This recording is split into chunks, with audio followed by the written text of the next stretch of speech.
I now give the floor to Mr. Carlos Ruiz Massieu. The floor is yours.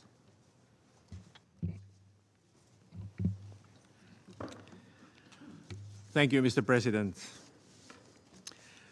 Mr. President, it's a pleasure to address the Council at the beginning of this important year for peace in Colombia. Es también un honor muy particular, un honor especial estar aquí en presencia de la vicepresidenta Francia Márquez, la vicepresidenta hoy, pero una constructora de paz históricamente en Colombia. También un saludo muy especial al canciller Álvaro Leiva, también una persona histórica en la paz del país. Y quiero aprovechar esta oportunidad para agradecerles la confianza y el apoyo brindado por el Gobierno de Colombia a la misión de verificación de la ONU y en general a todo el sistema de Naciones Unidas. Quiero expresar una vez más mi solidaridad y reiterar mi condena absoluta al intento de atentado contra la vicepresidenta reportado el día de ayer. También me complace que en la sesión de hoy participe el señor Armando Guairiyú Balbuena, destacado líder indígena y secretario de la instancia de alto nivel de pueblos étnicos creado por el Acuerdo de Paz, quien trabaja día con día para promover los derechos de las comunidades étnicas en todo el país. Mr. President, distinguished members of the Council, the developments described in the most recent report of the Secretary General on Colombia speak of the potential of the year ahead for the consolidation of peace in Colombia. I am confident that with the commitment of the parties, 2023 can bring decisive progress to deliver much-needed security and development opportunities for communities in conflict-affected regions. Just a week ago, President Petro and Vice President Marquez traveled to Chocó, one of the most neglected regions of the country, to sign the law which enacted the Ministry of Equality. This is an exciting development for Colombia. This new institution, under the leadership of the Vice President, seeks to address deep inequalities affecting especially women, indigenous, and Afro-Colombian peoples. It can be certainly an important instrument for advancing the goals of the peace agreement by helping to bridge disparities within Colombian society. Mr. President, in his report, the Secretary General welcomed the government's recent actions to move forward in some of the areas of the agreement with the greatest transformative potential. I echo his praise for steps taken in the last few months regarding the comprehensive rural reform, such as the agreement on purchase of land and the increase in the budgets for agriculture. Further momentum in rural reform issues was seen in the convening by the authorities of the first National Convention of Peasants, which I attended last December. In that convention, representatives of peasant communities shared testimonies and came forward with many proposals for deepening the implementation of elements of the agreement's comprehensive rural reform, reaffirming once again their key role in peace building. Rural reform is now and finally clearly moving to the center of efforts to build a more peaceful and prosperous Colombia.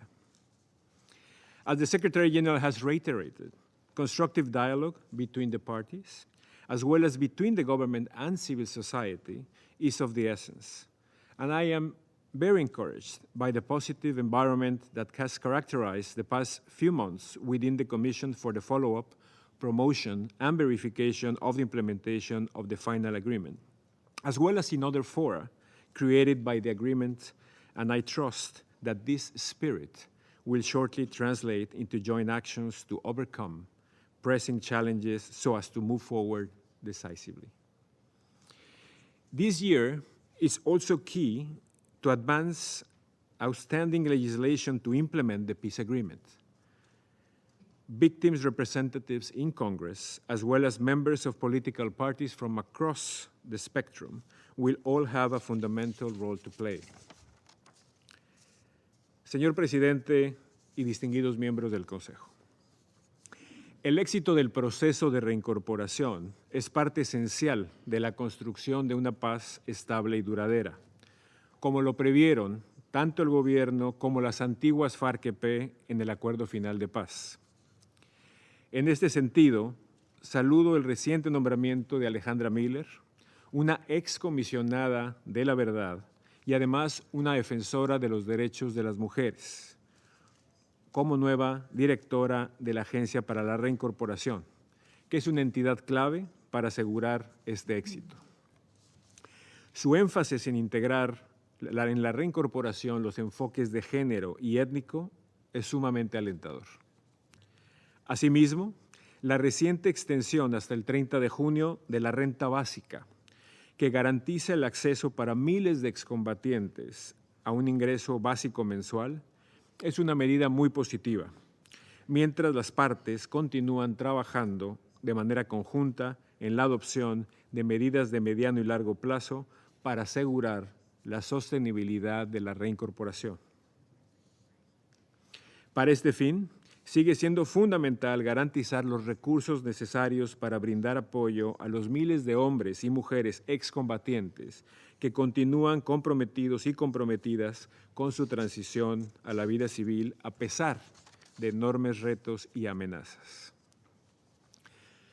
Presidente y distinguidos miembros del Consejo, es lamentable que a más de 6 años desde la firma del acuerdo, la violencia continúe contra las comunidades, líderes y lideresas sociales y antiguos miembros de las FARC-EP.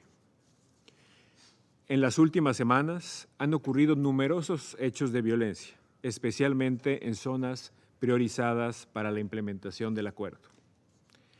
Es de especial preocupación la continuidad de la violencia ejercida contra líderes y comunidades indígenas como los Aguá y afrocolombianas como el Consejo Comunitario de Alto Mira y Frontera, ambos en el departamento de Nariño, donde la implementación de disposiciones étnicas del acuerdo final resulta un imperativo. A medida que el gobierno da pasos audaces para disminuir la violencia en el marco de su política de paz total e implementa un nuevo enfoque de seguridad humana, se hace también necesaria la implementación coordinada de las disposiciones del acuerdo sobre garantías de seguridad. Confío en que los pasos dados recientemente por la Comisión Nacional de Garantías de Seguridad permitan avanzar hacia este objetivo. Presidente, miembros del Consejo, son alentadores los avances del sistema integral de verdad, justicia, reparación y no repetición, uno de los ejes fundamentales del acuerdo y uno de sus aspectos más innovadores. La emisión por parte de la Jurisdicción Especial para la Paz, JEP, de sus primeras resoluciones de conclusiones es un paso decisivo hacia las primeras sanciones que podrían ser emitidas este año.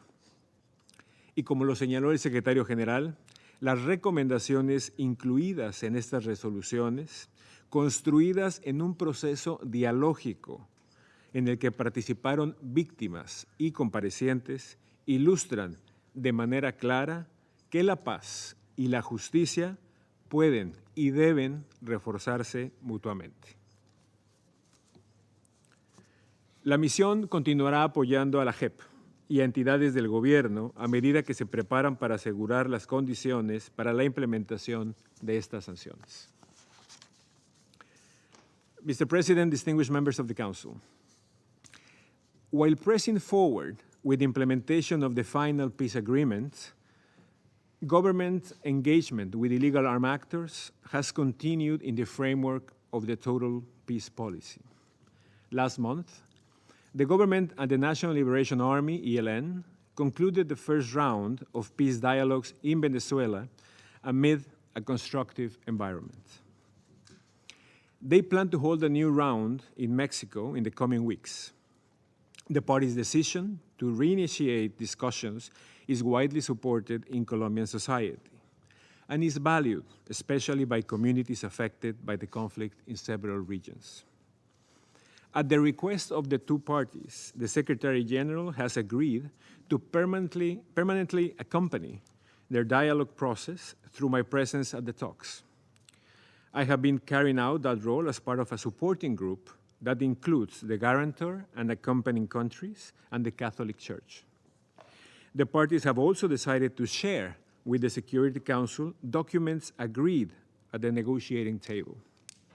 I will ensure that the first of such documents focus on the rules and architecture of the negotiating process reaches the Council through the Secretariat. Mr. President and members of the Council, the new year began with a hopeful announcement by the President of 6-month ceasefires with several illegal armed actors operating in various areas across the country. The Secretary General has welcomed this announcement, and if carefully designed and carried out with commitment, de-escalation measures agreed with armed groups can help to significantly reduce violence and suffering of conflict-affected communities while building trust in ongoing dialogues. There is a fundamental reality that has to be acknowledged. The lasting success of the Colombian peace agreement, which we all wish to see, is contingent on the ability of the Colombian authorities to address the persistent violence that poses its greatest threat. The government is making an admirable effort to do so, in part through differentiated dialogues with illegal armed groups aimed at ending the violence.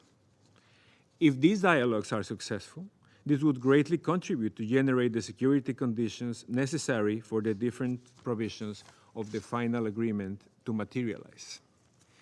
The effective implementation of the agreement in itself would bring about the transformations required for lasting peace to take root. Mr. President and members of the Council, the Council's decisions today to authorize the expansion of the mission's mandate to include the agreement's comprehensive rural reform and the ethnic chapter in its verification task will enable the mission to increase its contribution to peace in Colombia. I am very grateful for your trust and that of the parties. There are plentiful of opportunities ahead for peace building in Colombia. The role of the United Nations and the solid support of this Council remain as important as ever. I take this opportunity to express my gratitude to the hundreds of men and women within the mission and the country team, whose day-to-day work is a clear reflection of this commitment. I thank you. Ruiz Massieu for his briefing.